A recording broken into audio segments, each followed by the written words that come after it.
But in Flanders, at the beginning of the First World War, football became the highest thought thinkable, for it trumped politics and it tamed belligerent powers. It drowned out the guns and kicked war into touch. The Germans in their trenches on the Western Front had been sent wartime care packages from home.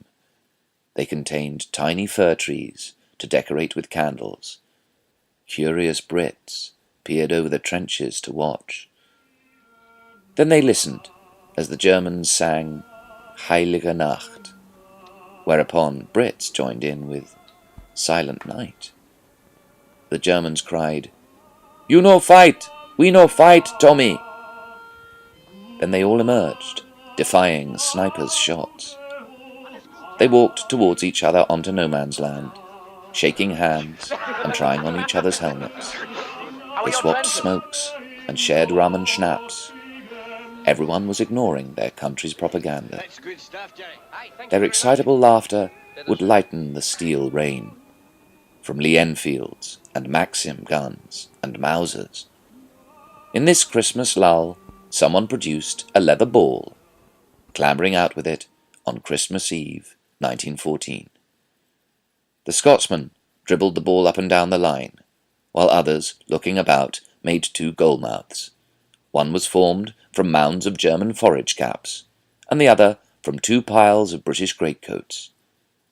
Groups of bedraggled men played across frozen mud, amid shell craters and barbed wire. Lieutenant Johannes Nyman of the 133rd Saxons recalled the lone Scotsman with his ball. Tommy came out of the trench with one at his feet, kicking already and making fun. We soon discovered the Scots wore no underpants under their kilts, so that their behinds became visible any time their skirts moved in the wind. We had a lot of fun with that, Nyman would add.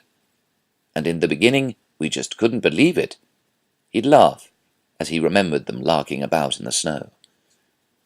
The 133rd Saxon Regiment would beat the British 3-2, and the match took place at Pont Rouge.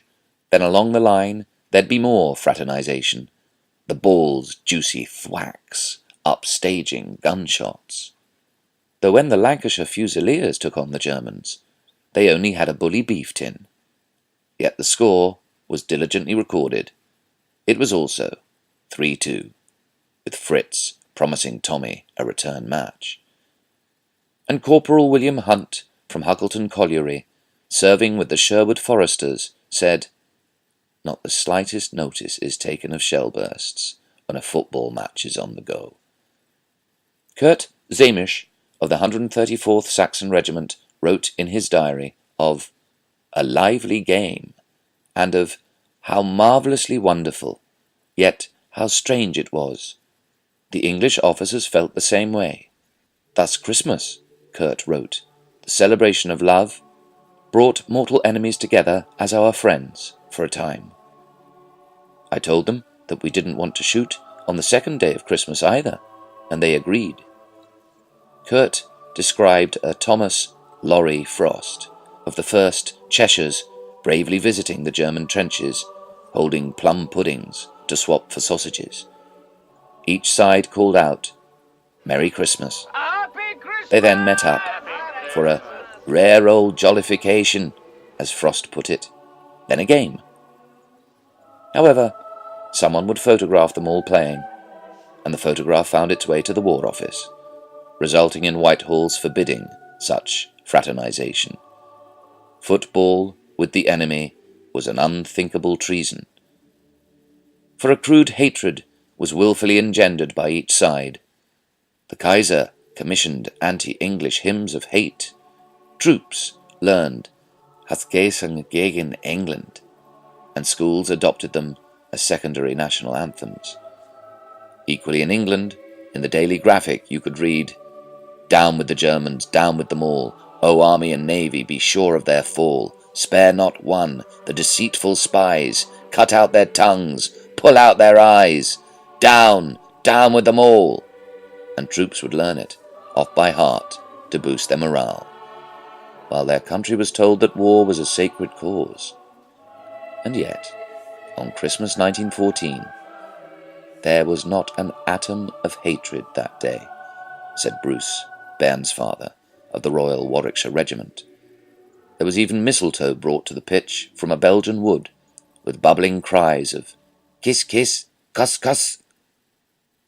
Conan Doyle called the Christmas truce an amazing spectacle, saluting its pacifist horseplay one human episode amid all the atrocities which have stained the memory of the war. Sherlock Holmes's creator detected a novel phenomenon. Although, at Lewes, a British lieutenant colonel warned his men that he'd mow them down with a machine gun to end what he called outbreaks of intolerable sociability, it led Private Dawkins of the East Kents to comment, "Had just one of these big mouths gathered together 10,000 footballs, what a happy solution that would have been, without bloodshed," as Dawkins was wistfully to write home. Furthermore, if the rest of the First War had been replaced by a series of football matches, a few matches staged by some desk-bound big mouths, World War II need never have happened.